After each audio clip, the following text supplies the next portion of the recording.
Mesdames, Messieurs, bonsoir. Bienvenue dans ce plateau spécial. Vous aurez aujourd'hui, avec plusieurs rédactions, à décortiquer l'actualité, tout ce qui se passe dans le monde politique, social de la RDC. Et nous avons comme invité M. Kakwata.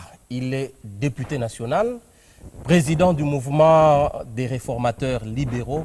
Et à l'Assemblée nationale, il est président de la commission environnement et ressources naturelles. Bonsoir, M. Kakwata. Bonsoir. Voilà, je vous l'ai dit qu'aujourd'hui, vous êtes face à plusieurs rédactions. Et nous avons pour CCTV Serge Kabongo. Bonsoir, Serge. Bonsoir, chers confrères, et bonsoir à tous les téléspectateurs qui suivent la radio-télévision nationale congolaise. Et nous avons Guylain Kabalundi de Biwan. Bonsoir, Guylain.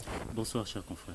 Et une dame parmi nous, je n'ai pas voulu commencer par elle, mais j'ai voulu terminer par elle parce que c'est l'unique dame qui est avec nous sur ces plateaux, Élisée Odia de Congo Web. Bonsoir, Élisée. Bonsoir à vous, bonsoir Patrick André Thierry Kakwata. Patrick Thierry André Kakwata.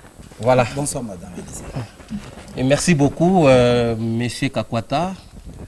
Vous êtes là pour parler à nos téléspectateurs de l'actualité. Nous commençons par l'actualité chaude, d'après nous. Et bien entendu, c'est aussi l'avis que nous croyons de plusieurs de nos téléspectateurs, de l'opinion et du public.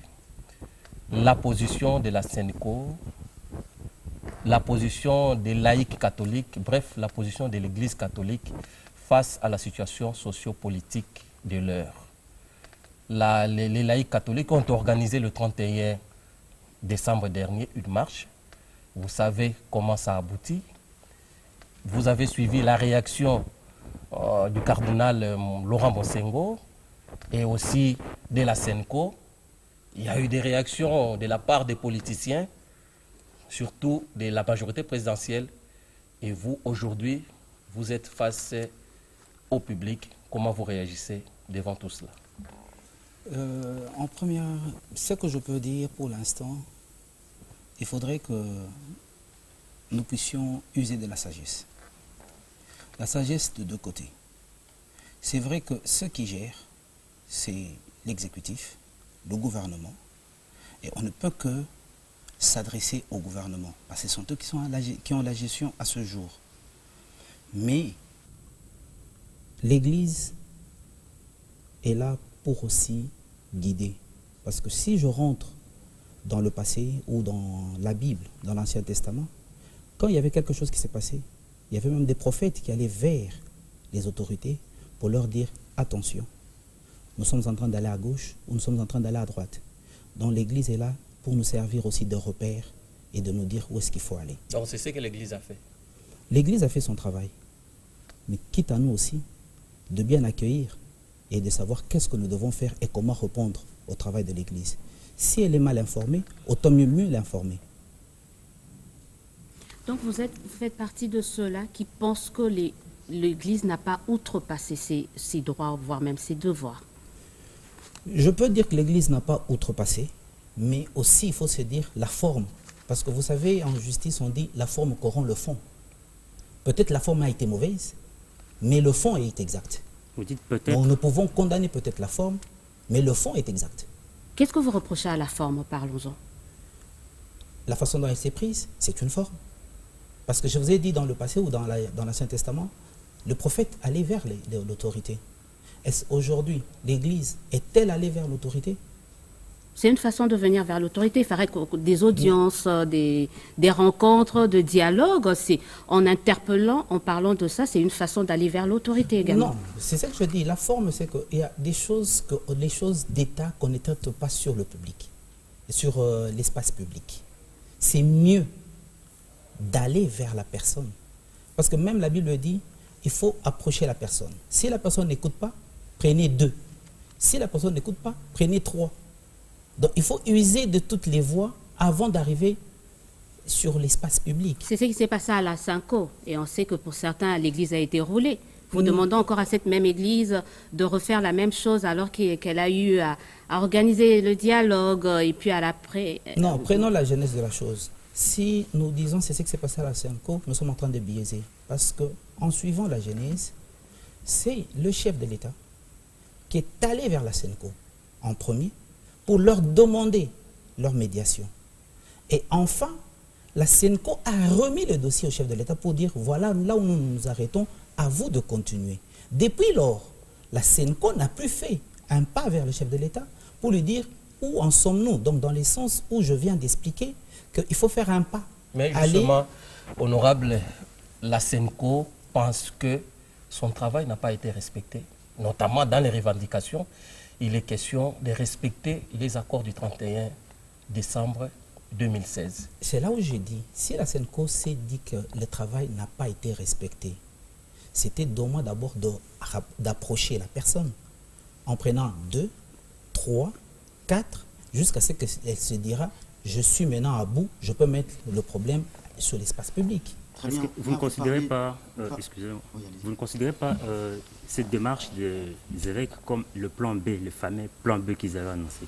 Qui était pourtant prévu. Même si ce plan B était annoncé, il y a tout un processus pour arriver à ce plan B. Peut-être, moi, je peux dire, vous savez, il est dit la vitesse ou la précipitation et le dérèglement de la vitesse. Moi, je peux même utiliser que c'est une précipitation qui n'a fait que dérégler la vitesse. Parce que le moins, je vous ai dit, ou je viens de vous dire, c'est de suivre un processus. Approchez la personne. 2, 3, prenez des gens à témoin jusqu'à ce que vous allez arriver. Quand vous faites rouler à tout bout de champ, c'est fini, la crédibilité, on ne peut plus à chaque fois approcher la personne. Pourquoi dire rouler? Parce que ce n'est pas rouler. Il faudrait aussi poser la question, si tel a fait ceci, quel est le mobile derrière? Il ne faut pas accuser directement en disant on a roulé. Il faut aussi savoir quel est le mobile, pourquoi on n'a pas usé cette voie, nous avons utilisé celle-ci. C'est facile de porter un jugement. C'est comme quelqu'un qui dit, avant de conclure ou de porter un jugement sur une personne, autant mieux d'abord emprunter aussi ses chaussures pour savoir comment est-ce qu'il a marché ou comment est-ce qu'il a parcouru ce chemin. Très bien. Vous parlez de la SENCO. Moi, je veux plutôt que vous puissiez, vous, personnellement, donner votre point de vue, votre lecture sur l'application ou l'applicabilité de l'accord. 365 jours après, vous pensez que cet accord, si vous avez été demandé de l'évaluer, il a été appliqué à combien de pourcents? Et de 2, en ce qui concerne la décrispation politique, vous pensez que sur plus de 200 et quelques prisonniers politiques, entre guillemets, qui ont été répertoriés, combien ont été libérés? Sur le média fermé, il y en a plusieurs, notamment dans votre ex-province, la grande province du Katanga. J'espère qu'une fois au Katanga, vous avez eu le temps de passer sur Mwangaza, sur Djoua et même sur Nyota, et qu'aujourd'hui, ces médias sont fermés. Vous évaluez l'accord à combien de pourcents? Et pourquoi on ne libéralise pas les médias? Et pourquoi on n'ouvre pas l'espace, notamment politique, pour des manifestations pacifiques? Vous devez savoir ceci. Il faudrait dissocier, ne pas personnaliser l'accord, mais l'appliquer. Quand vous me dites que l'accord n'est pas appliqué, ou à combien de pourcents l'accord est appliqué, moi je vous répondrai que l'accord est appliqué à plus ou moins 90 ou à plus ou moins 70%. Pourquoi? Parce qu'il a été demandé qu'un Premier ministre vienne du Rassemblement ou de l'opposition. Aujourd'hui, nous avons un Premier ministre qui vient du Rassemblement ou de l'opposition. Compatible à la majorité, oui. Il a été demandé que nous ayons le président du CENSA soit de l'opposition du Rassemblement. Le président du CENSA vient de là. Il nous a été demandé qu'on ait un gouvernement de large union nationale. Aujourd'hui, nous avons un gouvernement de large union nationale. Il a été demandé également les retours des exilés politiques. Nous sommes en train d'y arriver. Oui. Ceux-là qui devaient maintenant appliquer le retour des exilés politiques ou de la décrispation par rapport à la libération des prisonniers et l'ouverture des chaînes, ce n'est plus le gouvernement, c'est le CENSA.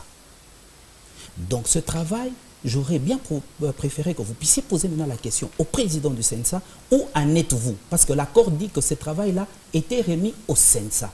Mais il y a même pas une Et loi au CENSA, c'est lui qui est là, c'est le patron du CENSA, vient de Rassemblement ou de l'opposition. C'est eux qui doivent maintenant évaluer à ce jour la mission nous confiée dans cet accord.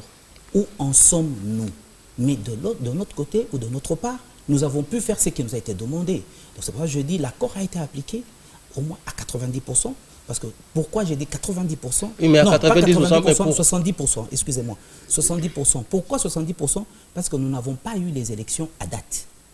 Nous aurons eu des élections à date. L'accord était à 99%. L'accord avait pour objectif final l'organisation des élections. Mais sachez qu'il y avait une clause dans l'accord qui demandait à ce qu'il y ait évaluation. Et de cette évaluation, on aurait su si on pouvait avoir les élections à date. Parce qu'il y a une clause dans l'accord qui prévoyait déjà l'ouverture au cas où nous n'avons pas des élections à date. Qu'allons-nous faire? Parce qu'il y a évaluation. Et du moment de l'évaluation, je ne peux rien vous apprendre. Vous ne me direz pas que vous n'êtes pas des Congolais comme moi. Vous avez vu comment est-ce que le processus de l'enrôlement s'est déroulé et qui a fait que ça a retardé. Après évaluation, on s'est rendu compte qu'il était difficile d'organiser les élections à date. C'est pour ça que vous me voyez parler de l'accord à 70%. Mais plusieurs choses ont été exécutées. Mais honorable, la SENCO ou les catholiques, dans leur démarche, dans leur message, ils pensent que dès le départ, l'accord n'a pas été respecté. Tout à l'heure, vous avez évoqué, le Premier ministre vient de l'opposition, le président du CNSA vient de l'opposition. Mais eux, ils condamnent la façon dont ces personnes-là ont été tirées de l'opposition pour être fait Premier ministre, pour être fait président du CNSA. D'ailleurs, ils ne les reconnaissent plus comme étant de l'opposition. Je crois que de l'histoire de notre pays, chaque fois qu'une personne est à l'opposition, il suffit qu'on le choisisse ou que la personne remplit le profil, l'opposition préfère le rejeter. Je vais vous poser la question. Au jour de la nomination du Premier ministre actuel, était-il à l'opposition ou pas? Parce qu'il a été éjecté de l'opposition, c'est après sa nomination. Ce n'est pas avant. On aurait compris que c'était avant sa nomination qu'il a été éjecté de l'opposition et c'est à ce moment-là qu'on peut condamner. C'est pourquoi j'ai dit qu'il faudrait dissocier l'accord ou ne pas personnifier l'accord. Nous devons arriver à dissocier ces deux. Nous voulons personnifier l'accord en disant l'applicabilité de l'accord, c'est parce qu'il fallait X ou il fallait prendre tout celui qui remplit le profil et les conditions d'être un Premier ministre et qui répond le profil, du rassemblement selon qui? Ou de... Selon l'accord, selon le président de la République, selon la majorité. Est-ce que l'accord a-t-il défini un profil? Ben, c'est vous qui parlez de profil. Hein. Non, le profil, c'est selon la capacité de celui qui peut diriger notre pays. Permettez-moi, honorable, je voudrais apporter de l'eau dans le moulin de Serge Kabongo lorsqu'il pose la question sur le bilan. Est-ce que la population ne se sent pas ici flouée par les politiques, majorité, opposition, surtout majorité, parce que c'est elle qui a plaidé en faveur du dialogue. L'objectif, qu'on nous faisait savoir, c'était qu'on ait des élections apaisées. On devrait aller vers des élections apaisées. Mais avoir tout ce qui se passe et le contexte, est-ce que les élections apaisées sont encore possibles en 2018 ? Déjà, on ne l'a pas eu en 2017. Je resterai optimiste que les élections apaisées sont possibles et la voie est irréversible pour des élections. Nous ne devons passer à l'alternance que d'une manière démocratique parce que les institutions actuelles, nous les avons acquises d'une manière démocratique. Ça, c'est un. Et de deux, il faudrait que nous puissions nous dire certaines vérités. C'est que il faudrait que nous puissions nous dépassionner. Ce peuple souffre.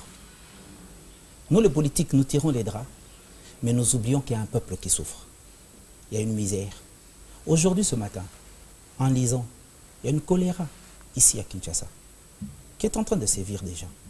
Il y a des morts, mais personne n'en fait cas. Mais pendant ce temps, la majorité se focalise sur le terme médiocre. C'est ça, justement. Non seulement la majorité, parce que je viens de dire nous, politiques. Vous, c'est maintenant médiocre. S'il vous plaît, madame. S'il vous plaît, madame. J'ai bien dit nous, politiques. Je n'ai pas dit la majorité. On parle de l'exécutif constitué de la majorité, même issue de l'opposition compatible. Quand bien même on parle de l'exécutif ou de la majorité. Mais j'ai bien dit d'abord, le gouvernement est de large national à ce jour. Donc ce n'est pas seulement la majorité. Et puis de deux, quand je parle de nous politiques, si l'exécutif doit aller, mais dans l'entretemps, il y a un qui le dérange, il préfère d'abord terminer ce bruit pour aller, mais non. Parce que c'est lui qui dérange, c'est l'opposition. Sacrifier 140 morts et se concentrer pour cela que j'interpelle tout politique, opposition, d'abord qu'on puisse nous tous focaliser notre regard, parce que ceux-là qui meurent sont des Congolais comme nous. Nul n'a le monopole de la République démocratique du Congo ou le monopole de l'amour de la patrie. Ce sont des Congolais comme nous. À un certain moment, vous voyez même dans d'autres pays, quand il y a attaque, c'est en unisson, opposition, majorité, société civile, on s'unit pour d'abord dénoncer. Aujourd'hui, nous sommes attaqués par un terroriste qui est le choléra.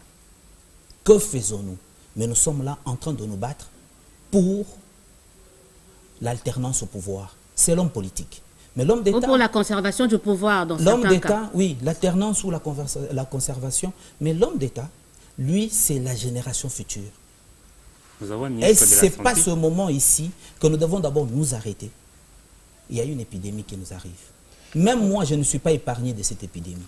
Honorable, le problème fondamental, on était déjà dans le processus électoral, réside au niveau de l'organisation des élections.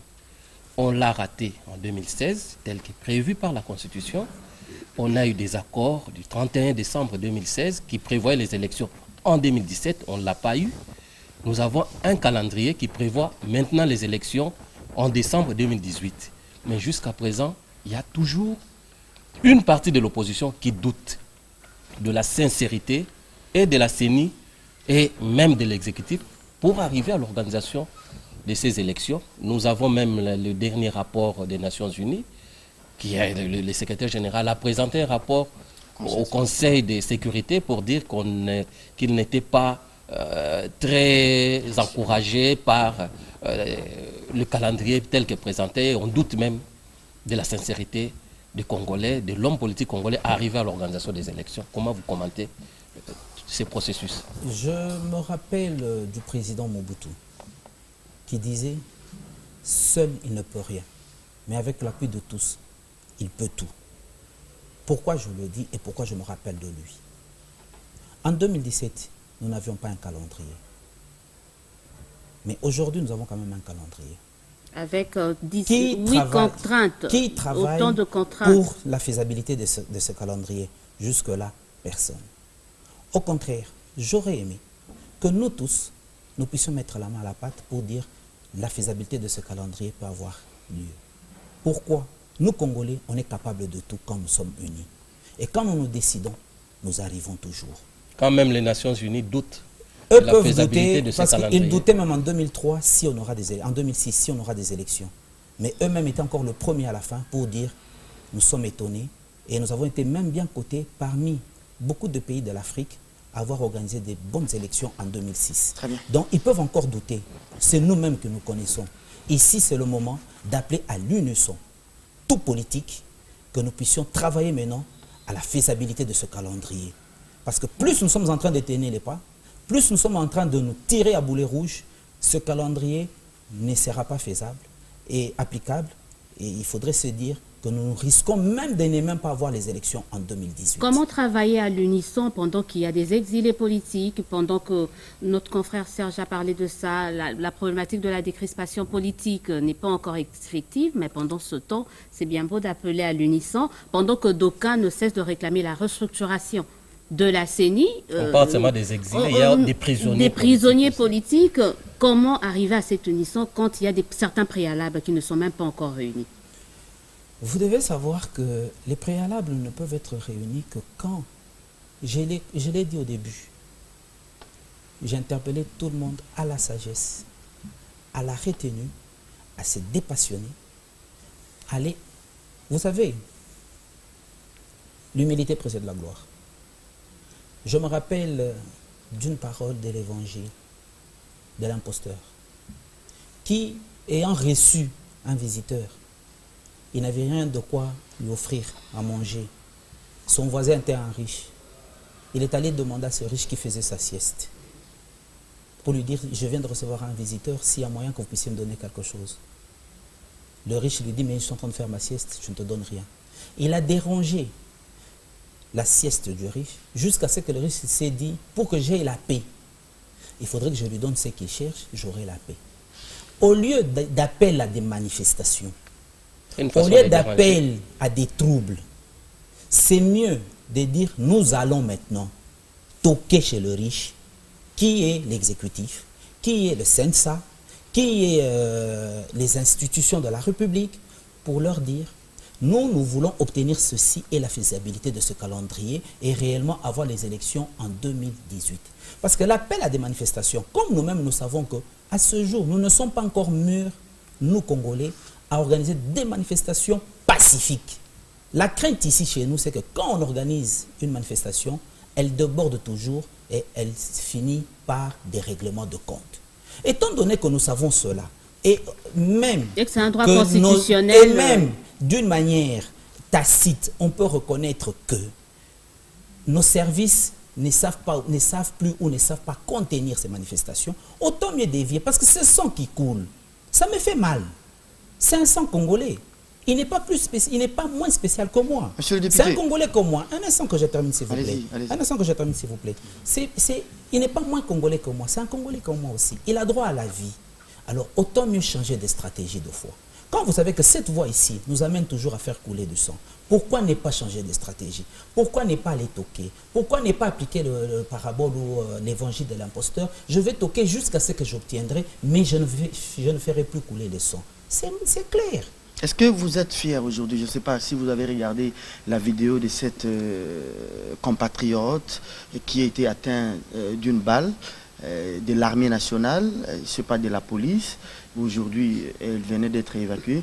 Vous êtes député, vous êtes parlementaire. Vous avez passé au moins 10 ans au Palais du Peuple, c'est-à-dire à l'hémicycle, Sénat comme Assemblée nationale, membre de la majorité. Vous avez accompagné le président Kabila pendant 2 législatures. En 2006, on a pensé qu'il fallait mettre fin à la crise de légitimité des institutions et des animateurs. On a eu 2 premières élections. En 2011, on a eu 2 deuxièmes élections démocratiques. Pourquoi c'est bloqué? Pourquoi nous revenons comme à l'époque du Mobutu, où toutes les institutions, notamment à laquelle vous appartenez, deviennent illégitimes? Et vous pensez que c'est une avancée démocratique?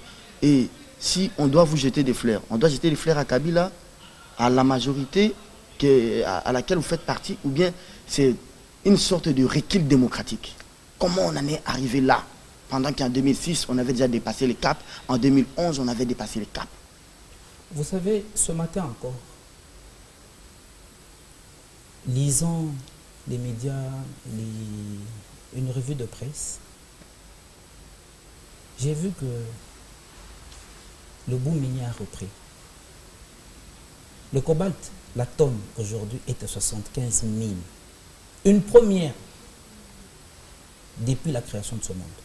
Une première, 75 000. Et le cuivre à 7 000.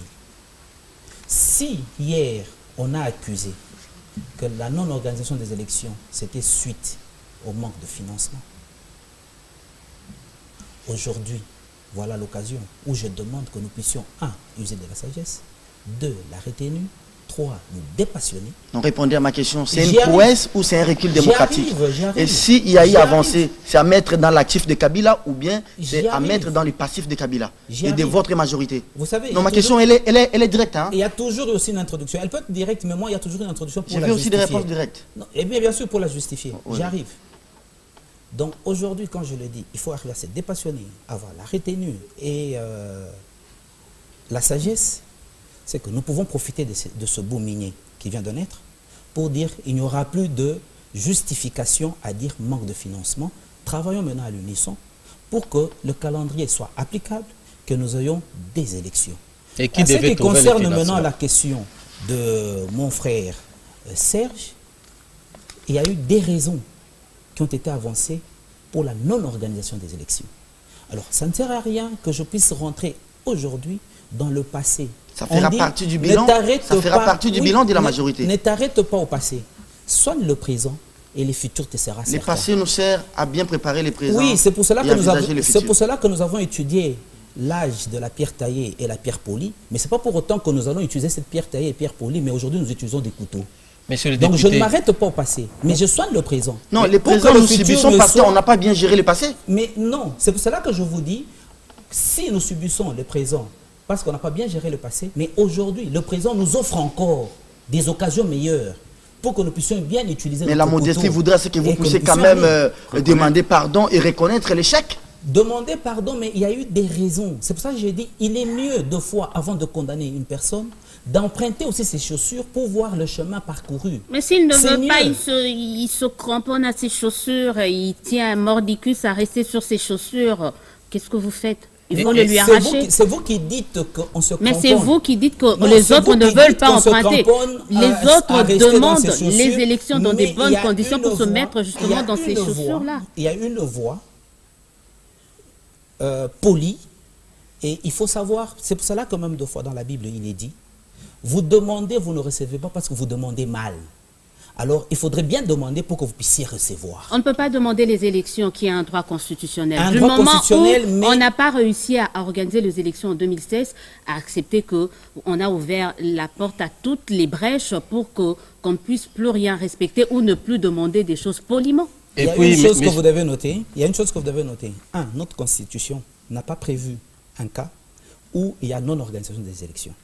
Ça n'a pas été prévu. Parce qu'il faudrait toujours se dire que l'imprévu arrive.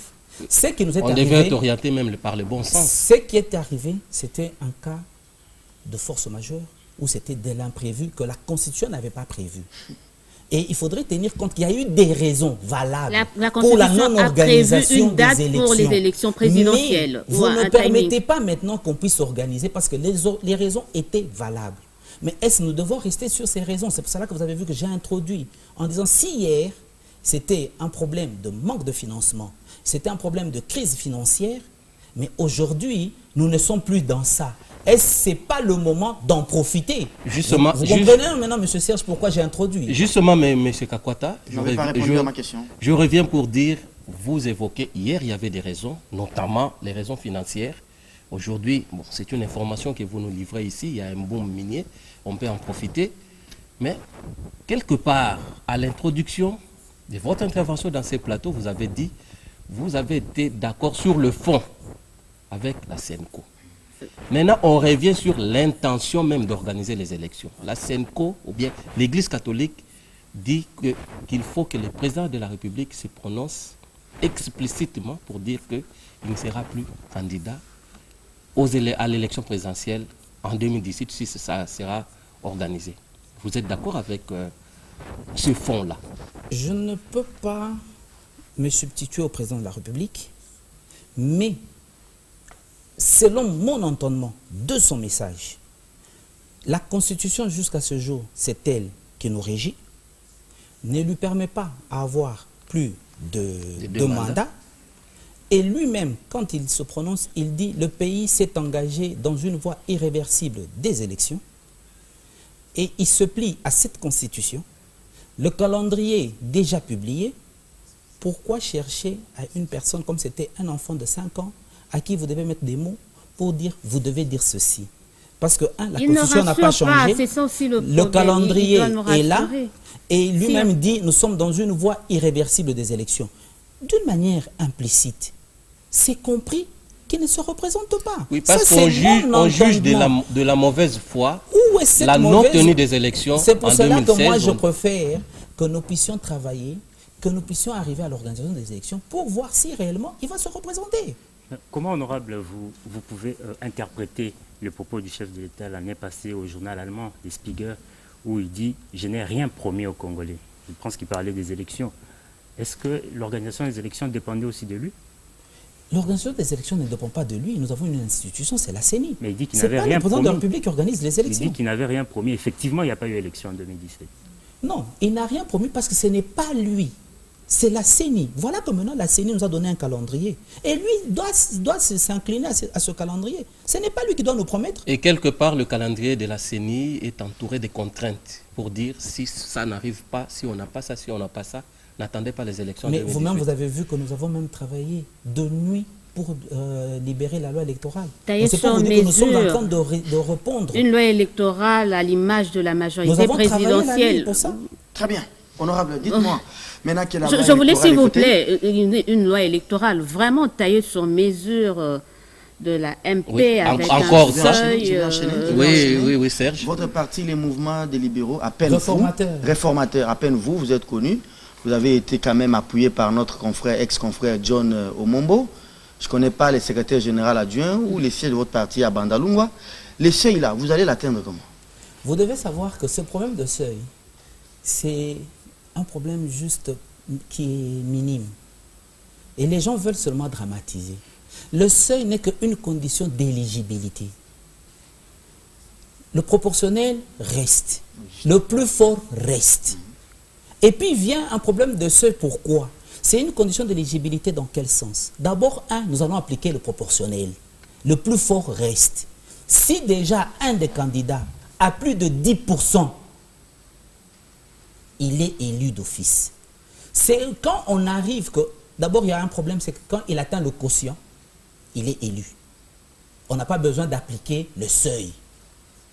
Vous atteignez le quotient, même si votre parti n'a pas atteint le seuil, mais vous avez atteint le seuil, le quotient, vous êtes élu. Mais il y a eu des frustrations même au niveau Un de instant, la je vous majorité. explique. Je vous explique, c'est ça le problème, parce qu'il n'y a pas eu pédagogie, il n'y a pas eu vulgarisation. De la part Alors de la les gens majorité, trouvent que non, oui. il faut d'abord les seuils pour être élu. Non, le seuil fait partie des conditions d'éligibilité. Mais parmi les conditions d'éligibilité, la première des conditions, c'est atteindre le quotient électoral. Le quotient électoral de la circonscription, pas le quotient électoral qui viendra des enrôlés, non. Le quotient électoral de la circonscription, si un des candidats l'atteint, même si son parti politique n'a pas atteint le seuil, ce candidat-là est élu d'office. Ça, c'est un. Si le candidat, dans sa circonscription, a plus de 10% de voix exprimées, il est élu d'office, même si son parti n'a pas atteint le seuil. Maintenant vient la troisième condition, le seuil. Vous êtes dans une circonscription où le candidat n'a pas atteint le quotient électoral de sa circonscription, il n'a pas atteint 10% du suffrage exprimé dans sa circonscription, vient maintenant pour repêcher. On regarde si le parti a pu avoir le seuil d'1%. Là, à ce moment-là, on s'est dit, si le parti a pu avoir le seuil, on regarde maintenant par rapport à ses voix. S'il est encore plus haut, c'est lui qu'on repêche. Mais vous n'avez pas fait le travail d'implantation de votre parti. Du seuil. Maintenant, tout le monde est en train de parler. Seuil, seuil, comme si c'était la première condition. Mais chez vous, dans votre parti, il faudrait d'abord avoir le seuil d'1% pour être élu, même si et tout ça. C'est ça le problème. Et Dieu merci, ayant le micro. Et comme en lingala on dit molobeli. C'est pour ça que j'ai préféré expliquer cette histoire de seuil. Est-ce que vous avez implanté votre parti? Une troisième condition, oui. Après le quotient, oui. après le 10%, oui. Vient le seuil. Parce que nous nous sommes rendus compte que si on laisse tomber ça, c'est pour ça là que je m'excuse, à l'Assemblée, nous avons des députés de 600 voix. Je veux vous dire quelque chose. C'est une réalité. C'est une réalité. Je veux vous dire. C'est aussi ça. En 2011, les suffrages exprimés, non, disons enrôlés, étaient de 25 millions. Exprimés, 18 millions. Mais si vous nous prenez, nous tous, 500 députés, réunis nos voix, nous ne sommes que 8 millions de voix exprimées, cette Assemblée. Donc, il vous fait voir que nous ne sommes même pas à 50% du suffrage exprimé de vote en 2011. Parce que nous sommes à 8 millions, mais le suffrage exprimé est de 18 millions. Ça impacte même sur votre rendement. Si nous avons amené ce seuil, c'est pour permettre que oui. Nous puissions remonter et que réellement l'Assemblée nationale puisse refléter la population. Pourquoi vous ne voulez pas parler de votre parti et les mouvements? Et c'est pour cela que le mouvement de réformateurs libéraux... Les derniers sièges de votre parti, vous l'avez implanté où et quand? Les derniers sièges de votre parti. Le dernier siège de notre parti a été implanté dernièrement à Chikapa. Oui. À Chikapa. Et nous sommes en train de travailler. Et c'est pour ça que pour le mouvement des réformateurs libéraux, nous, on n'a pas peur de ces seuils. Vous allez aligner les candidats dans toutes les circonscriptions. Nous allons aligner des candidats et nous allons atteindre qui un quotient, l'autre 10%, et ailleurs, de 1%, nous allons l'atteindre. Et ceux-là qui ont peur, nous leur demandons de venir rejoindre le mouvement des réformateurs libéraux pour que nous puissions aller ensemble et nous allons atteindre et nous allons... Vous avez les moyens parce qu'il y a aussi la problématique de la caution. Mais la problématique... C'est vraiment une loi électorale et la caution, là, qui exclut une certaine catégorie de personnes. Pas un problème. Vous, votre parti, vous avez vraiment assez de moyens pour aligner les candidats. Vous devez savoir que nos militants cotisent. Les moyens viendront de nos militants. Et nos militants à nous cotisent. Je ne peux pas étaler les stratégies que nous avons, mais cette phrase déjà vous suffit. Nos militants cotisent. Vous avez quel type de militants dans cette RDC où tout le monde est presque paupérisé? Ils cotisent combien? Et pour atteindre 1 million, nous vous avez des militants chaque jeudi, nous au MRL, chaque jeudi, il y a éducation civique. Et dans ce cours d'éducation civique, au niveau de nos sièges, nous expliquons aux militants, 1, l'amour de la patrie, 2, le bénévolat. Ce sont les deux choses primordiales que nous leur apprenons. L'amour de la patrie, le bénévolat, et nous leur disons de votre cotisation parce que vous devez vous prendre en charge. Ensuite, tout le mérite vous reviendra à vous, honorable, votre femme, votre... Faites surtout les suppléants, D'ailleurs, on peut vous dire que nous, au MRL, nous prenons ce qui vient de la base. C'est la base qui nous dicte. Mais justement, ça ne vient pas de chez nous. Monsieur le député, la base est en train de décrire avec le quotient. On est pratiquement en train de faire de la politique une affaire des riches. Or, aujourd'hui, je ne sais pas quel est le message que vous apporterez à la population lors de la campagne. Regardez un peu combien touche un député national et combien touche un directeur de la fonction publique. Regardez l'écart. Et maintenant, on laisse encore la politique aux riches et qui parlera de pauvres?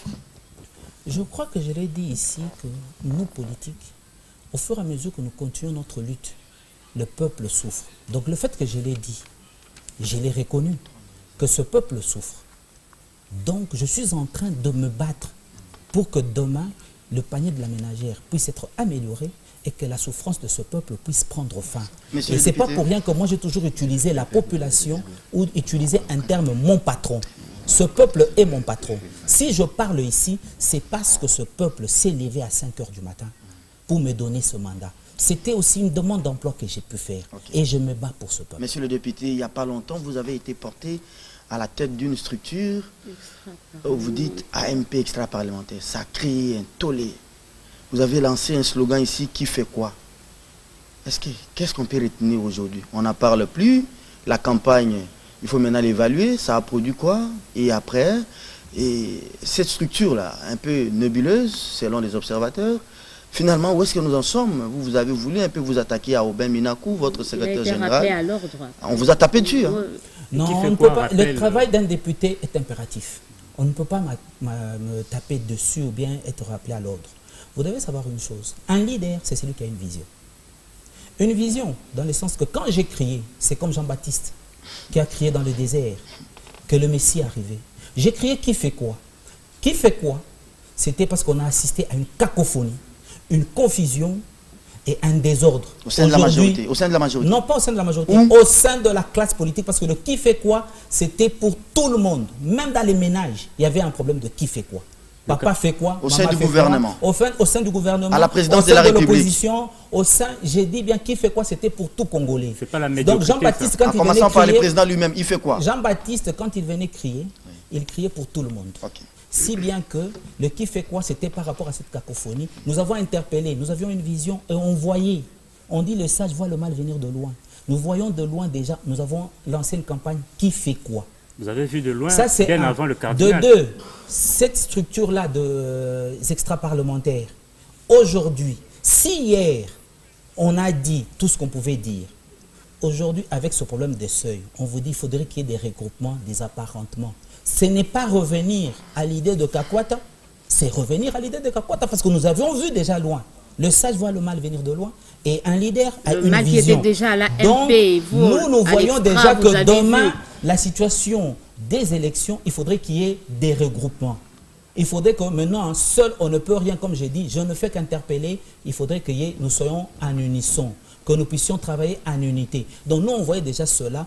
Une branche ne peut pas faire du feu, il faudrait qu'il y ait plusieurs branches. Et c'est pour cela que nous, on s'est dit qu'on crée une plateforme des extra-parlementaires. Je suis d'ailleurs, moi, le plus réjoui de voir aujourd'hui qu'on vient de nous rejoindre, qu'il y ait des regroupements, qu'il y ait des apparentements pour que nous puissions affronter, donc l'unité. Et qui fait quoi? Il continue sa campagne jusqu'à ce jour, parce que c'est une campagne d'éveil et de réveil. Mal accueilli à la majorité. Mal accueilli ou bien accueilli, mais nous continuons et nous continuons toujours à marteler qui fait quoi. Que chacun se remette à sa place. Voilà, M. Kakwata, député national, président du MRL et président également de la commission environnement et ressources naturelles. Nous sommes pratiquement à la fin de cette émission par rapport au temps qu'on nous a accordé dans les différentes rédactions. Et à vous, nous donnons les mots pour dire qu'est-ce que vous dites en dernier au public. En dernier au public, je dirais ceci. Usons plus de la sagesse, de la retenue, dépassionnons-nous, unissons-nous. Le peuple souffre. cessons de voir nos propres intérêts, mais voyons l'intérêt du peuple. Et je conclus par qui fait quoi, que chacun se remette à sa place. Voilà, à vous, honorables députés, nous disons merci d'être venus sur les plateaux de CCTV, de B1, de Congo Web et de la RTNC pour cet éclairage. Nous savons qu'on n'a pas pu aborder tous les sujets et oui, vraiment nous comptons sur votre disponibilité pour revenir et nous en parler. Par exemple, vous êtes président de la commission environnement, ressources naturelles. Nous allons peut-être aborder la révision du code minier. C'est un aspect que nous reviendrons, nous promettons à nos téléspectateurs d'y revenir très prochainement. Et j'ai dit également merci à mes confrères qui étaient avec moi, Serge Kabongo de CCTV, Guylain Kabalundi de B1 et Élisée Odia de Congo Web. Merci à tout le monde. On vous retrouve très prochainement. Au revoir.